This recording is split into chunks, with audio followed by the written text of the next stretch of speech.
తెలుగు రాజ్యం ప్రేక్షకులకు నమస్కారం. నా పేరు మల్లికార్జున్. ఇప్పుడు తెలుగు రాష్ట్రాల్లో 2 అంశాలు ప్రధానమైన చర్చ కొనసాగుతుంది. ఒకటొచ్చేసి రాజకీయాలు, ఎవరు గెలుస్తారు, ఓకే. రెండోదొచ్చేసి ఈ మెగా కుటుంబంలో ఏం జరుగుతుందనేది. ఎందుకంటే ఇటీవల ఎంటైర్ మెగా కుటుంబం వెళ్ళి కూటమికి సపోర్ట్ చేస్తున్నప్పుడు అల్లు అర్జున్ లాస్ట్‌లో వెళ్ళి వైసీపీ క్యాండిడేట్‌కి సపోర్ట్ చేయడం అనేది పెద్ద ఎత్తున చర్చకు దారితీసింది. తర్వాత అది సామాజిక మాధ్యమాల్లో చాలా పెద్ద ఎత్తున ట్రోలింగ్ కూడా జరిగింది. తర్వాత నాగబాబు రెస్పాండ్ అవ్వటం, ఆ తర్వాత ఈయన అల్లు అర్జున్ ఏదో ట్వీట్ చేశారని చెప్పేసి ఒక రూమర్ రావటం, ఆ రూమర్ని అల్లు అర్జున్ ఖండించకపోవటం. ఇప్పుడు లేటెస్ట్ డెవలప్మెంట్ నిన్న కూడా ఏదో ర్యాలీ చేశారు మళ్ళీ వెళ్ళి సపోర్ట్గా అన్నట్టు కొత్తగా తెలుస్తుంది అల్లు అర్జున్. అసలు ఏం జరుగుతుంది మెగా కుటుంబంలో? చిరంజీవి, అల్లు అరవింద్ ఇద్దరు కూడా సినీ రంగంలో ఒక కృష్ణార్జులు అనుకోవాలి. వాళ్ళిద్దరు కూడా పరస్పరం సహకరించుకుంటూ చాలా ఎదిగారు. అల్లు అరవింద్ ఆయన మాస్టర్ మైండ్ అనుకోండి, ఆయన ఆలోచనలు కానీ, లేకపోతే ఆయన డైరెక్షన్ కానీ, ఆయన సలహాలు కానీ, సూచనలు కానీ డెఫినెట్గా ఎవరు ఒప్పుకున్నా ఒప్పుకోకపోయినా చిరంజీవికి చాలా సహకరించింది. Chiranjeevi talented, no doubt. Chiranjeevi talented కాబట్టే ఆయన ఎదిగాడు. కానీ ఆయన సక్సెస్ని కూడా ఒక ఆర్గనైజ్ చేయడం అనేది డెఫినెట్గా అల్లు కుటుంబం అనేది ఆయన విజయంలో ఆయన అన్నాడు సుమారుగా ఒక 20-25 సంవత్సరాలు ఆ రంగంలో ఆయన నెంబర్ 1 పొజిషన్లో ఉండటానికి వాళ్ళ తోడ్పాటు, కొంచెం వాళ్ళ సపోర్ట్ కూడా ఉంది అనేది కొంత బయట చర్చ జరిగేది ఇది. సో ఈ సందర్భంలో అసలు ఏం జరుగుతుంది మెగా కుటుంబంలో? మెగా కుటుంబంతో చాలా సన్నిహితంగా ఉండే చిల్లగట్టు శ్రీకాంత్ కుమార్ గారిని మనం అడుగుదాం. ఓకే, నమస్తే శ్రీకాంత్ గారు. నమస్కారం మల్లికార్జున గారు. చెప్పండి సార్, ఏంటి ఈ పరిణామాలు, ఏం జరుగుతుంది? ఇది కోల్డ్ వార్ అనుకోవాలా? ఇక్కడ 20 సంవత్సరాల వెనక్కి ఒక్కసారి వెళ్ళాల్సి వస్తుంది మల్లికార్జున గారు.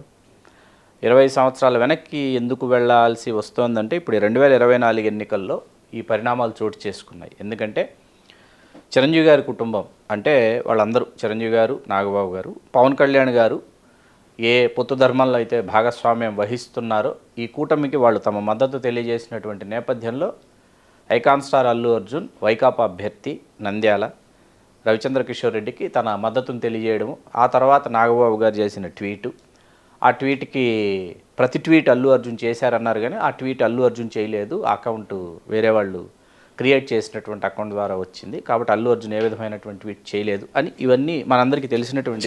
ఆయన స్పందించలేదు కూడా ఇప్పటివరకు.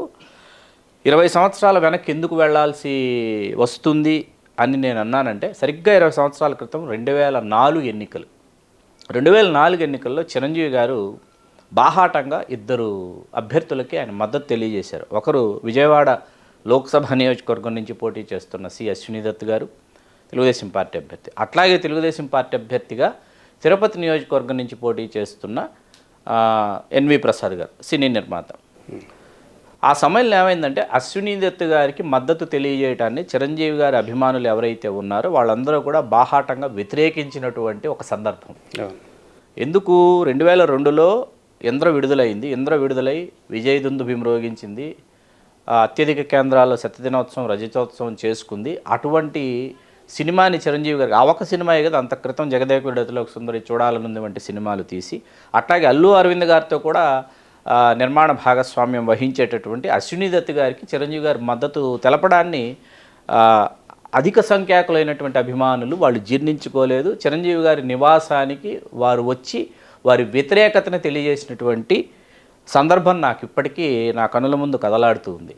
అయితే చిరంజీవి గారు వారిని కన్విన్స్ చేసేటటువంటి ఒక ప్రయత్నం చేశారు ఆ రోజు. ఎందుకంటే నాతో నా స్నేహితుడు అనుకోండి, నా సోదరు సమానుడు అనుకోండి, నాతో 3 విజయవంతమైనటువంటి సినిమాలని నిర్మించినటువంటి ఒక అగ్ర నిర్మాత తను వచ్చి నేను పోటీ చేస్తున్నాను కాబట్టి నాకు మద్దతు తెలియజేయండి అని కోరాడు. కాబట్టి నేను నా మద్దతు తెలియజేస్తున్నాను, ఇందులో తప్పే ఉందని చిరంజీవి గారు వాళ్ళని కన్విన్స్ చేసినటువంటి స్నేహధర్మంగా అభిమానుల్ని కన్విన్స్ చేయడం జరిగింది. అభిమానులు ఎవరికి తోచినటువంటి అభిప్రాయాన్ని వాళ్ళు వ్యక్తపరిచారు, ఎవరి దారిన వాళ్ళు బయలుదేరి వెళ్ళిపోయారు. ఎలాంటి రాజకీయ స్టాండ్ లేదు.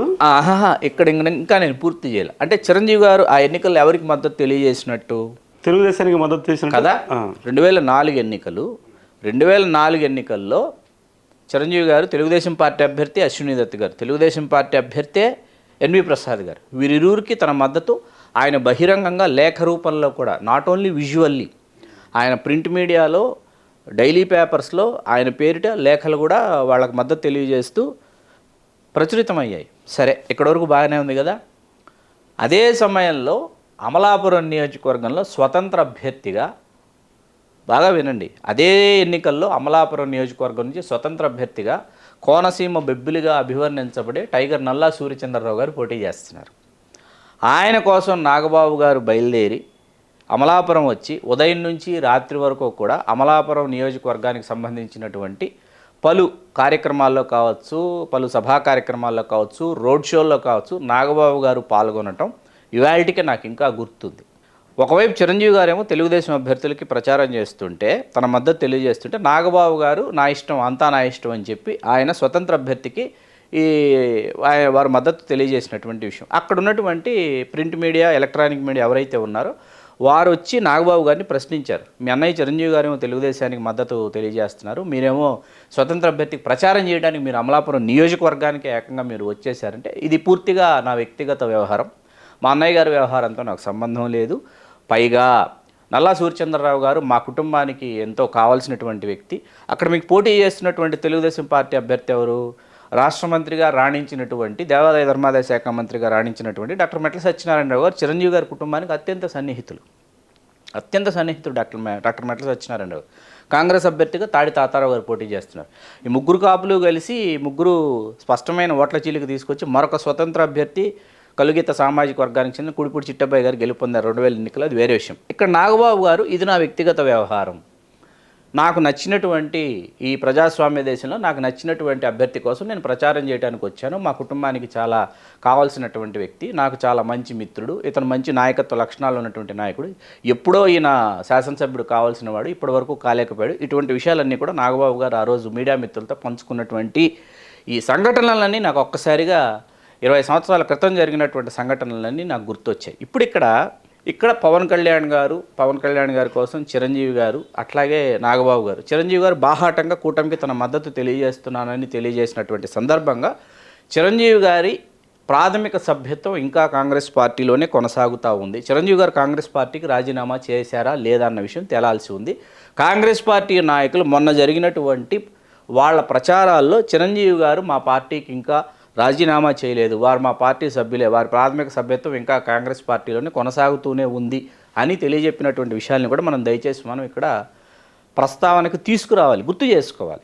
సరే, ఇప్పుడు అల్లు అర్జున్ అంశానికి వస్తే, గతంలో 2009లో చిరంజీవి గారు ప్రజారాజ్యం నెలకొల్పిన తర్వాత అల్లు అరవింద్ గారు అనకాపల్లి నుంచి పోటీ చేస్తుంటే అల్లు అర్జున్ వాళ్ళ అన్నయ్య అల్లు వెంకటేష్, అల్లు అర్జున్ సోదరుడు అల్లు శిరీష్, వీళ్ళందరూ కూడా వచ్చి అనకాపల్లి నియోజకవర్గ పరిధిలో ఉన్నటువంటి శాసనసభ నియోజకవర్గాలన్నింటిలో కూడా దాదాపు 1 రోజు 2 రోజులు సుడిగాలి పర్యటనలాగా చేశారు. ఆ సుడిగాలి పర్యటన అనంతరం వీళ్ళందరూ కలిసి పాలకొల్లు వచ్చి, చిరంజీవి గారు పాలకొల్లులో పోటీ చేస్తున్నారు కాబట్టి పాలకొల్లులో ప్రచారం చేశారు. పాలకొల్లు స్వస్థలం కాబట్టి. అక్కడి నుంచి మీకు గుర్తుంటే ఒకసారి సోషల్ మీడియాలోకి వెళ్ళి వేళ మనం ఒకసారి సెర్చ్ చేసి చూస్తే అదే సమయంలో ఒక ట్రైన్, మీకు ప్రజారాజ్యానికి సంబంధించి ఒక ట్రైను, ఎందుకంటే అప్పుడు రైల్ ఇంజన్ గుర్తు వచ్చింది వీళ్ళకి. ఆ రైల్ ఇంజన్ గుర్తు కాబట్టి ఒక ట్రైన్లో అల్లు అర్జున్, రామ్ చరణ్ వీళ్ళందరూ కలిసి, అల్లు శిరీష్ వీళ్ళందరూ కలిసి వీళ్ళు రాష్ట్రంలో వివిధ ప్రాంతాలకి ప్రచారం చేసుకుంటూ వెళ్ళినటువంటి సందర్భాన్ని ఇక్కడ నేను దయచేసి గుర్తు చేయాల్సి వస్తుంది. అట్లాగే హెలికాప్టర్లో అల్లు అర్జున్, రామ్ చరణ్ ఇరువురు కలిసి హెలికాప్టర్లో చాలా ముఖ్యమైనటువంటి కేంద్రాలలో వీళ్ళు పర్యటించి ప్రజారాజ్యానికి వీళ్ళు ప్రచారం చేసినటువంటి విషయాన్ని ఇక్కడ నేను గుర్తు చేస్తున్నాను. అంటే మీ కుటుంబంలో మీతో పాటు అల్లు అర్జున్ ఒక భాగస్వామిగా అతను ఆ రోజు మీతో ప్రయాణం చేశాడు. ఇది మనం ఎవరూ కాదనలేనటువంటి వాస్తవాలు ఇవన్నీ. ఆ తర్వాత జనసేన నెలకొల్పినటువంటి తొలినాళ్లలో కావచ్చు, మొన్న 2019 ఎన్నికలకు ముందు కావచ్చు, నాకు గుర్తున్నంతలో అల్లు అర్జున్ చాలా భారీ విరాళం అందించినటువంటి మొట్టమొదట దాత కూడా అతనే జనసేన పార్టీకి. ఆ తర్వాత ఏంటంటే 2019 ఎన్నికల్లో నాకు బాగా గుర్తుంది, 2019 ఎన్నికల్లో శిల్పా రవిచంద్ర కిషోర్ రెడ్డికి నా మద్దతు తెలియజేస్తున్నాను. అతను నా స్నేహితుడు, మా కుటుంబ మిత్రుడు, నా శ్రీమతి, వారి శ్రీమతి చాలా మంచి స్నేహితులు. దయచేసి నంద్యాల నియోజకవర్గం నుంచి శిల్పా రవిచంద్ర కిషోర్ రెడ్డి గారిని గెలిపించవలసిందిగా కోరుతున్నాను.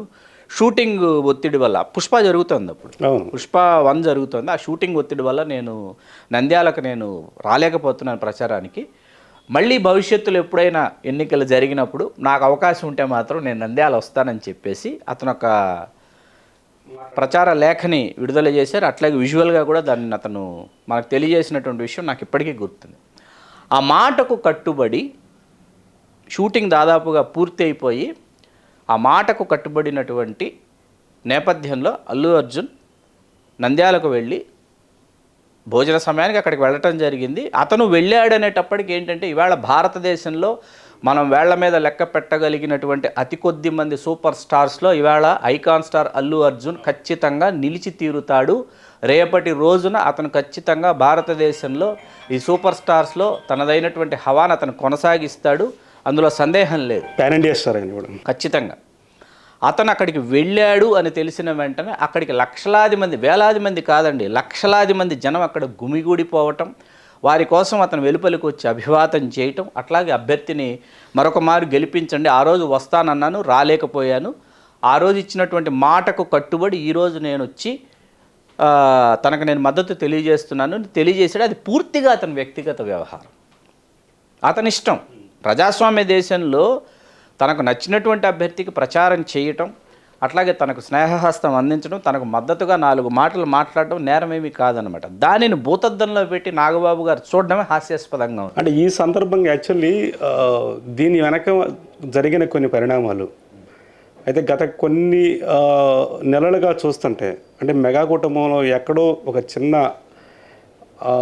అసూయలు మనస్పర్ధలు మొదలైనవి అనిపిస్తుంది.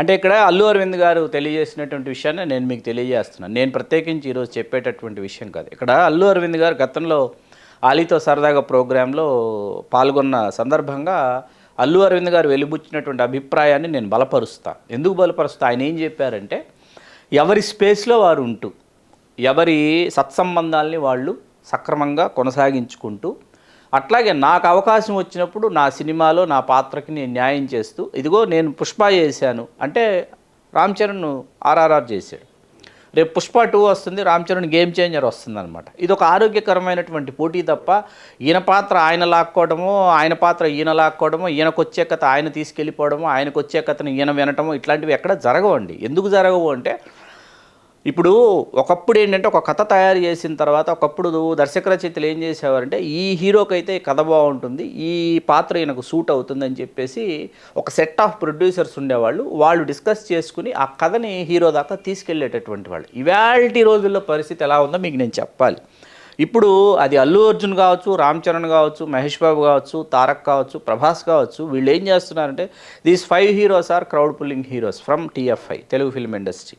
ఈ 5గురు ఏం చేస్తున్నారంటే నాకు త్రివిక్రమ్తో చెయ్యాలని ఉందంటే త్రివిక్రమ్కి ముందే తెలియజేస్తున్నారు, నాకు నెక్స్ట్ సినిమా నేను లైన్లో పెడదాం అనుకుంటున్నాను, నీ దగ్గర ఏమైనా లైన్ ఉందా, లైన్ విన్న తర్వాత నేను ఓకే చేస్తే నువ్వు డెవలప్ చేస్తే ఆ తర్వాత ఫుల్ ప్లెడ్జ్డ్గా వింటాను, నాకు పలానా అయితే ఏది కొరటాల శివతో చేయాలని ఉంది, లేకపోతే సుకుమార్తో చేయాలని ఉంది, లేకపోతే అనిల్ రావిపూడితో చేయాలని ఉంది అనుకున్న తర్వాత ఏమైపోతుందంటే వీళ్ళు ముందే తెలియజేస్తున్నారు డైరెక్టర్స్ తెలియజేసిన తర్వాత మిమ్మల్ని దృష్టిలో పెట్టుకుని నేను కథ తయారు చేస్తున్నాను. రాజమౌళి అనుకోండి ముందే చెప్పేస్తాడు ఈ సినిమా తర్వాత నేను ఇంత గ్యాప్ తీసుకుంటాను, ఆ హీరోతో చేద్దాం అనుకుంటున్నాను అంటే అది ఎన్ని సంవత్సరాలు అవుతుందో అది వేరే విషయం. ఇవాళ అల్లు అర్జున్ వరుసగా ఏంటంటే అట్లీ, తర్వాత త్రివిక్రము, ఆ తర్వాత బోయపాటి సీన్, వీళ్ళు 3 లైనప్ చేశాడు. రామ్ చరణ్ మరొక లైనప్ బుచ్చిబాబు, శంకర్ తర్వాత బుచ్చిబాబు తర్వాత సుకుమారు, ఇదొక లైనప్లో వెళుతుంది. ఎవరి క్యారెక్టరు ఇంకొకరు దొంగలించేయలేరు, ఇంకొకరి కథను ఇంకొకరు తీసుకుపోయేసి ఇవ్వడం అనేది జరగదన్నమాట. It's very planned. అంటే నాకు మీతో చేయాలనుంది, మీతో చేస్తున్నా, నాకు ఇలా వీళ్ళతో ట్రావెల్ చేయాలనుంది, వీళ్ళతో ట్రావెల్ చేస్తున్నా అనేటటువంటి ఒక పరిస్థితి ఉంటుంది తప్ప ఇక్కడ ఆ సినిమా నచ్చిందా నచ్చలేదా, బాగా తీసారా బాగా తీయలేదా అన్నది ఆ తర్వాత గాడ్ ఓన్లీ నోస్, జయాపజయాలు దైవాధీనాలు. అంటే కథల విషయంలో మీరు అన్నట్లు ప్రజారాజ్యం సమయంలో వీళ్ళందరూ కలిసి సమైక్యంగా ఉండడము, పార్టీకి వీళ్ళందరూ సపోర్ట్ చేయటము, ఈయనకి మద్దతుగా పర్యటనలు చేయటము ఇవన్నీ జరిగినాయి. కానీ ఇటీవల కాలంలో కొన్ని ఆడియో ఫంక్షన్స్లో పవన్ కళ్యాణ్ అభిమానులు ఆయన్ని పవర్ స్టార్, జై పవర్ స్టార్ అనమనడం, అల్లు అర్జున్ని పాత ఫంక్షన్స్ పాతది ఆయన నేను అనను అనడం, ఓకే, అవి ఇవన్నీ కూడా ఈరోజు ఈ సంఘటనలకి ఏదో జరుగుతుంది అనే దానికి ఒక బలాన్ని ఇస్తున్నాయి. దాని తగ్గట్టు దాన్ని లేదు మా మధ్యలో ఐక్యత ఉంది అని చెప్పుకునే ప్రయత్నం కూడా ఎవరు చేయట్లేదు.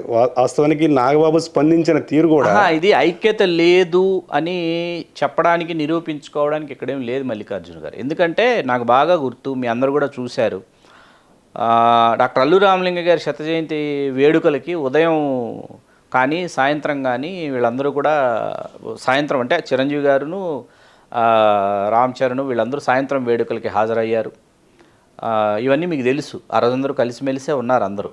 తర్వాత మీకు మొన్న మళ్ళీ వరుణ్ వివాహ వేడుకకి దాదాపు కుటుంబ సభ్యులందరూ కూడా కలిసే మీకు కనిపించారు, కనువింద చేశారు. అట్లాగే మీకు ప్రతి సంవత్సరం సంక్రాంతికి బెంగళూరులోని యలహంకలో చిరంజీవి గారి ఫామ్ హౌస్లో దాదాపు 3 రోజులు 4-5 రోజులు అక్కడే మొత్తం కుటుంబ సభ్యులందరూ కూడా అక్కడే ఉండి ఆ వేడుకలు నిర్వహించుకుంటారు. కుటుంబపరమైనటువంటి పరపత్యాలు, మనస్పర్ధలు అయితే ఎట్టి పరిస్థితుల్లో లేవు.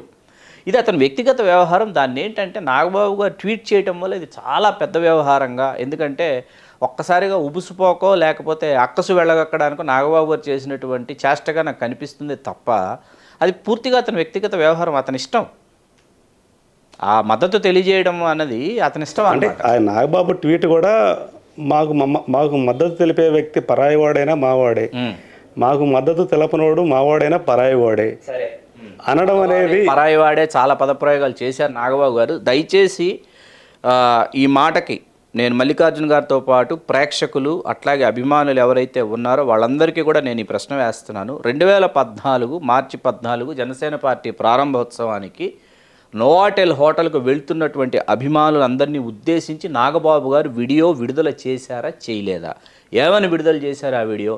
ఆ కార్యక్రమానికి హాజరైనటువంటి అభిమానులందరినీ కూడా అఖిల భారత చిరంజీవిత, ఇంకా రాష్ట్ర చిరంజీవిత, అఖిల భారత చిరంజీవిత ఇంకా అప్పటికి ఇంకా ఫామ్ కాలేదు, రాష్ట్ర చిరంజీవిత నుంచి నేను బహిష్కరిస్తున్నాను. ఈ కార్యక్రమానికి హాజరైనటువంటి వాళ్ళందరూ ఇవాల్టి నుంచి మార్చి 14, 2014 నుంచి రాష్ట్ర చిరంజీవిత సభ్యులు కాదు, మీ అందరినీ కూడా బహిష్కరిస్తున్నాను అని ఇదే నాగబాబు గారు వీడియో విడుదల చేశారు.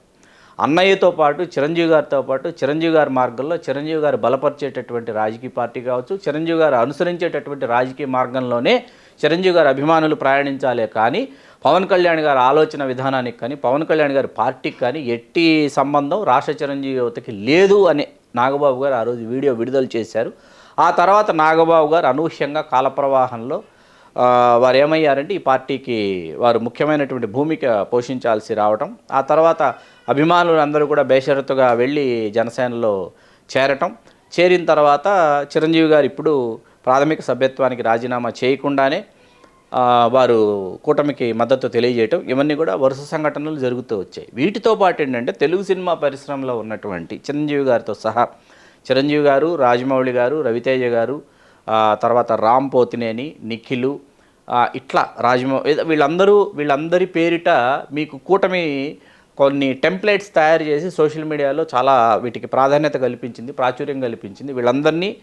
వీళ్ళందరూ ఎప్పుడైతే జగన్మోహన్ రెడ్డి గారిని కలవడానికి వెళ్ళినప్పుడు, ప్రభాస్ కూడా ఇందులో ఉంది, ప్రభాస్ గారిది కూడా ఉంది, వీళ్ళందరూ వెళ్ళినప్పుడు జగన్మోహన్ రెడ్డి గారు వీళ్ళని దారుణంగా అవమానించినట్టు, కాబట్టి ఖచ్చితంగా ఈసారి మీరందరూ కూటమిని అధికారంలోకి తీసుకురావాలి, కూటమికి మీరు ప్రచారం చేయాలి, కూటమి అభ్యర్థుల విజయాన్ని కృషి చేయాలని టెంప్లెట్స్ కూడా విడుదల చేయడం జరిగిందనమాట. ఇప్పుడు ఏ ముఖ్యమంత్రి అధికారంలో ఉంటే ఆ ముఖ్యమంత్రితో సఖ్యతగా ఉండాల్సినటువంటి పరిస్థితి పరిశ్రమకు ఉంటుంది. అది జగన్మోహన్ రెడ్డి గారు కావచ్చు, చంద్రబాబు నాయుడు గారు కావచ్చు, ప్రభుత్వ సహకారం తెలంగాణలో చంద్రశేఖరరావు గారు కావచ్చు, రేవంత్ రెడ్డి గారు కావచ్చు. మీకు గతంలో మీకు ఏమైందంటే 2004 ఎన్నికలు ప్రతిసారి 20 సంవత్సరాల క్రితం అని నేను ఎందుకు అంటున్నానంటే 2004 ఎన్నికల్ని ప్రామాణికంగా తీసుకోవాలి. ఎందుకు తీసుకోవాలంటే అప్పటికి 10 సంవత్సరాల పాటు చంద్రబాబు నాయుడు గారు రాష్ట్ర ముఖ్యమంత్రిగా అధికారంలో ఉన్నారు. 2004 ఎన్నికల్లో ఒక్క డాక్టర్ దాసరి నారాయణరావు గారు తప్ప, నాకు బాగా గుర్తుంది, దాసరి నారాయణరావు గారు తప్ప సినిమా పరిశ్రమ మొత్తం చిరంజీవి గారితో సహా తెలుగుదేశం పార్టీకే మద్దతు పలికింది. ఎందుకంటే ఖచ్చితంగా చంద్రబాబు నాయుడు గారు మరొకమారు ముఖ్యమంత్రిగా అధికారంలోకి రాబోతున్నారు అని వాళ్ళు అంత బలంగా విశ్వసించారు.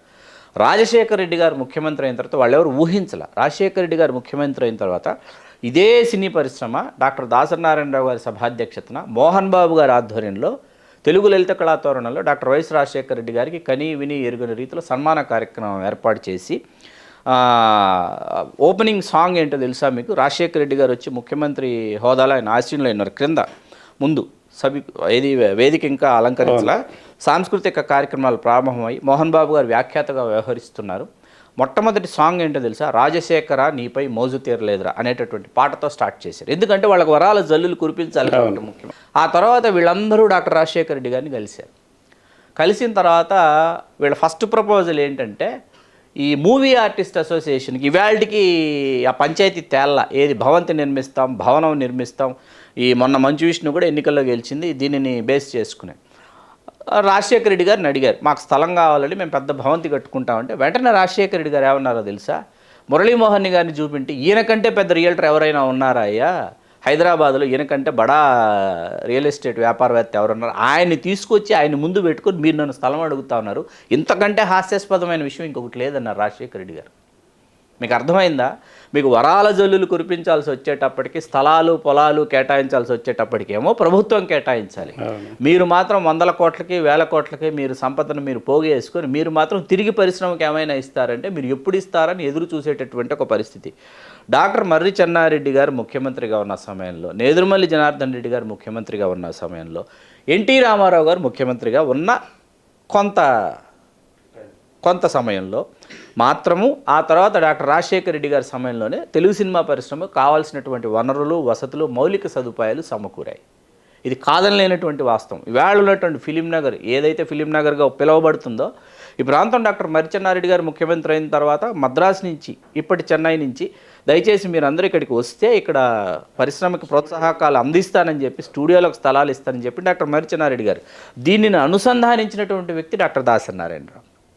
కాబట్టే మీకు ఇవాళకి ఫిలిం నగర్ మనం ఏదైతే ఛాంబర్ ఉందో, ఛాంబర్కి వెళ్తే డాక్టర్ మర్రి చెన్నారెడ్డి గారి విగ్రహం ఎందుకు ఉంటుంది అక్కడ, పక్కనే డాక్టర్ దాసరి నారాయణరావు గారి విగ్రహం ఎందుకు ఉంది? ఇందుకు వాళ్ళ విగ్రహాలు అక్కడ నెలకొల్పారు, వాళ్ళ జ్ఞాపకార్థం. ఇక్కడ చాలామంది కంట్రిబ్యూషన్ ఉందండి తెలుగు సినిమా పరిశ్రమలో. ఒక ప్రాంతందో, ఒక కులందో, లేకపోతే ఒక సంస్థదో కాంట్రిబ్యూషన్ లేదు. ఎంతోమంది మేధో సంపద, ఎంతోమంది ఆర్థికపరమైనటువంటి వనరులు, ఎంతోమంది ఆలోచనలు కలబోస్తేనే తెలుగు సినిమా పరిశ్రమ అన్నమాట. అది మల్లికార్జున్ గారు. Please do subscribe to Telugu Rajyam channel. Please do subscribe to Telugu Rajyam channel. Please do subscribe to Telugu Rajyam channel. Hi అండి, నేను మీ ఆర్పీని, నెల్లూరు పెద్దారెడ్డి చేపల పులుసు ఓనర్ని. మీరు తెలుగు రాజ్యం అనే ఈ యూట్యూబ్ ఛానల్ సబ్స్క్రైబ్ చేసుకుని మంచి మంచి వీడియోలతో వస్తారు. Thank you so much. Hi people, I'm Sonakshi Verma and you please watch Telugu Rajyam and please subscribe to the channel.